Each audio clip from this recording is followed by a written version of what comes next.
خان خدا تو نہیں ہے، اس کا، اس کی نام تو بات سنو نا کہ لوگوں کو جو ہے وہ تعز منتشا و تذل منتشا، خان ہمارا لیڈر ہے، لیکن خان کی وجہ سے آپ کہتے ہیں لوگوں کا عروج و زوال ہوتا ہے، پھر تو اپنے ایمان جو ہے دوبارہ تازہ کر لیں۔ مروت صاحب آپ تو نہیں کہیں میدان میں آ رہے ہیں، یہ پوری میں مار تک دیکھوں گا، یہ فلٹر لگا کے جو ٹک ٹاک بناتے ہیں ان کے مار تک کی کارکردگی کا انتظار کروں گا۔ میں سب کو یہ کہنا چاہتا ہوں کہ پی حکومت تمام ان اصولی بیانیوں پہ کمپرومائز کر چکی ہے جس کے نہ کرنے کا خان نے حکم دیا تھا، اور صرف اپنے حکومت بچانے کے چکر میں یہ آگے لیٹ گئی ہے۔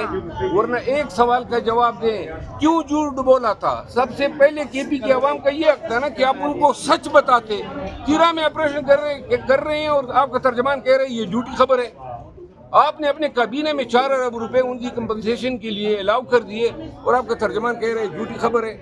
ڈرون کی مذمت کسی وزیر سے سنی ہے؟ وہ خان کے ٹویٹ آیا کرتے تھے، وہ بھی خاموش ہو گئے، علیمہ خانم بھی خاموش ہے، سلمان اکرم راجہ بھی خاموش ہے۔ یہ کیا چل رہا ہے؟ علی امین خان کے دور میں 1 ڈرون ہوتا تھا، آسمان سر پہ اٹھا لیتے تھے، 4 ڈرون اس کے دور میں ہوئے، اس کے پرچے بھی ہوئے، ان پہ کمپنسیشن بھی دی گئی۔ ابھی 25 ڈرون ہوئے ہیں کولیٹرل ڈیمیج کے، 1 ڈرون پہ کوئی مذمت۔ یہ اس طرح کی جو ہے آپ ہماری آنکھوں میں دھول نہیں جھونک سکتے ہیں۔ یہاں تک میں نے وہ ایک بیوروکریٹ کی کرپشن کی بات کی ہے، تو وہ ایک سیٹ کیس ہوگا۔ میں تمام شواہد جمع کر رہا ہوں، اس کے بعد قوم کے سامنے بیٹھوں۔ کس طرح کے مسلمان ہیں؟ خان خدا تو نہیں ہے۔ بات یہ مجھے وزیر اعلیٰ بنا دیں اور ابٹاباد جانے دیں، دیکھو کتنی مخلوق خلقت خدا نکلتی ہے۔ وہ بات سنو، کوئی بندہ جیل جانے سے ہیرو بنتا ہے، لوگوں کو نکالنے سے ہیرو بنتا ہے، ڈنڈے کھانے سے ہیرو بنتا ہے، گولیوں کے آگے ٹھہرنے سے ہیرو بنتا ہے۔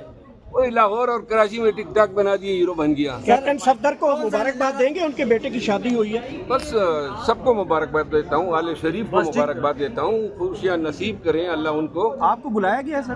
نہیں، مجھے تو کسی نے دعوت نہیں دی۔ سر ہاں، کہ جہاں پہ ون ڈیسک پالیسی پنجاب میں ہے کہ اگر کوئی ون ڈیسک پالیسی وہ نہیں کرتا اس کے خلاف کارروائی کی جاتی ہے، چھاپے مارے جاتے ہیں۔ جنید صفدر کی شادی میں ون ڈیسک جو تو آپ چھاپا مار لیتے ہیں۔ چھاپا مار لیتا ہوں۔ آپ کیوں نہیں؟ آپ صافی ہیں، جا کے اپنا یہ موبائل لے جاتے اور ڈشوں پہ پکڑ لیتے۔ اچھا سر، آپ نے یہ کہا کہ جو مراد سعید سہیل افریدی کا ان کا وہ تھا، تو آپ یہ کہنا چاہتے ہیں کہ مراد سعید ڈائریکٹ رابطے میں تھے عمران خان سے، انہوں نے پیغام بھیجایا، پھر عمران خان نے اناؤنس کیا ہے؟ سہیل افریدی، دیکھیے آپ سب کو یہ سن کے حیرت ہوگی، جی یہ بڑے مزے کی بات بتا دی۔ جب یہ خیبر پختونخوا کے صوبائی اسمبلیوں کی سیٹوں کی فہرست ہم لے کر گئے خان کے پاس، جی تو جب خیبر پختونخوا میں یہ خیبر ایجنسی کی سیٹوں پہ بات ہو رہی تھی تو سہیل افریدی کو سیٹ دینے کے حوالے سے اختلاف تھا۔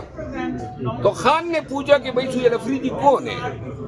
تو خان نے تو ایک ایسے بندے کو چیف منسٹر بنایا جو خود اس کو جانتا ہی نہیں ہے۔ یہ میں الفن کہتا ہوں کہ خان سہیل افریدی کو جانتا ہی نہیں تھا، نام ان کے سامنے آ گیا کہ اس کو چیف منسٹر بنا دو۔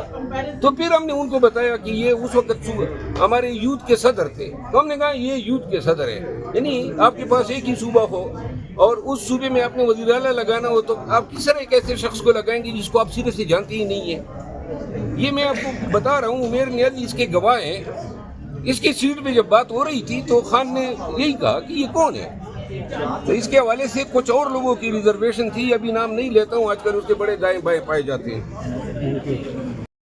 تفصیل بتا دیجیے گا، اسلام آباد پولیس نے سارے معاملے کی جو وہ تردید کر دی ہے، یہ بتائیں کون کون سی ڈکیتی کی یہ واردات ہے، تھوڑی سی تفصیل اس کی بتائیں۔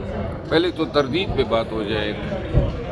تردید کس طرح کرتی ہے؟ خود انہوں نے پولیس کے تانے داروں کو گرفتار کیا، ریمانڈ لیا، چالان کیا، عدالت میں پیش کیا، پھر وہ پیسے ان لوگوں نے دیے جو ڈکیتی میں 2 کروڑ روپے انہوں نے لوٹے تھے۔ اسلام آباد پولیس جو ہے ان کو سوچنا چاہیے کہ ان کے کتنے تانے دار جو ہیں اس طرح بلیک شیپس ہیں جو ڈکیتی جیسے سنگین جرائم میں ملوث ہیں۔ اور بہت ہی افسوس کی بات ہے، یہ تو آئی جی اور دلال چودھری صاحب نے انٹرسٹ لی تو یہ لوگ پکڑے گئے۔ ابھی ایک اور ڈکیتی کی ہے 10 کروڑ 17 لاکھ کی، جس کی ایف آئی آر جو ہے وہ